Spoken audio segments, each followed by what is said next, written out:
Hey guys, February 24th. Got a question yesterday, the age-old questions from Luca. Age-old question, invest in an RRSP or invest in a TFSA?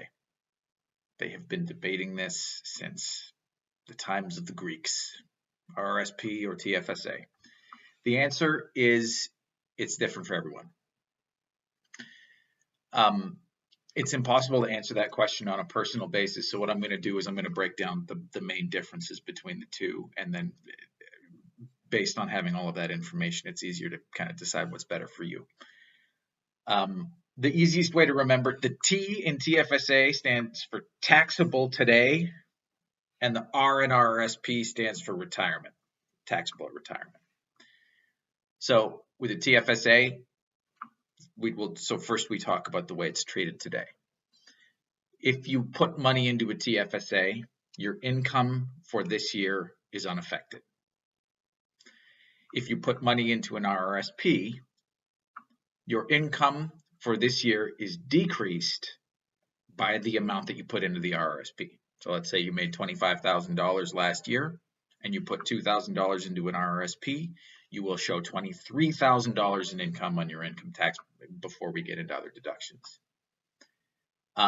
That can result in savings. Now, the savings are bigger the more money you make. So that's just based on income on the tax bracket. So if you're in a 53% marginal tax rate and you deposit $2,000 into an RRSP, you obviously save 53% of that $2,000 as opposed to, say, 15% or whatever tax bracket you're in today. So generally speaking, it makes a lot of sense to deposit money into an RRSP when you are in a high tax bracket.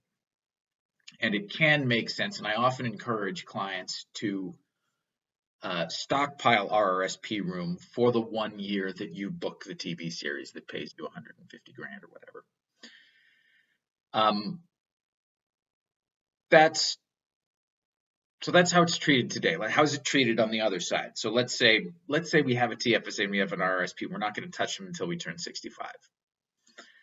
So, and you don't have to touch it at 65. You can wait till 71. There are complicated rules behind RRSPs. I'm not going to get into that. But how is it treated on the other side? So let's say you deposited $10,000 into a TFSA. It has grown over the 30 years to $80,000. That's not actually unreasonable. That probably should be the number. So your 10 grand is turned into 80 grand over the years. You have $70,000 in capital gains, or what would be capital gains. If it's in a TFSA, that $70,000 is not taxable at all. The $10,000 was taxed on the way in, so that's after-tax money, and the TFSA protects the growth from taxation. It's really awesome, really powerful. RRSP, you got the deduction on the way in, but it is fully taxable on the way out. So we start that same $10,000 into an RRSP today. It's grown to $80,000.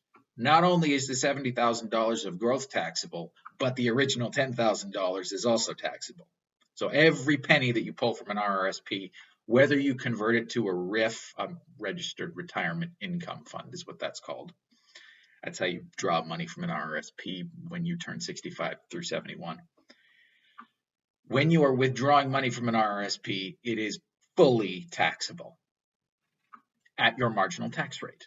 So if you're making $15,000 as a 65-year-old and you withdraw $3,000 from your RIF or RRSP, that makes your income for that year $18,000.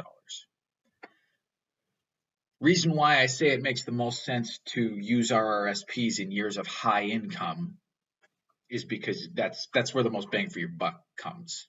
Generally speaking, it makes a lot of sense, a lot of sense if you're in a high tax bracket today and you anticipate being in a lower tax bracket later. That's the shortest way I can describe the difference between TFSA and RRSP. What's right for you depends on a lot of factors. Reach out if you have questions.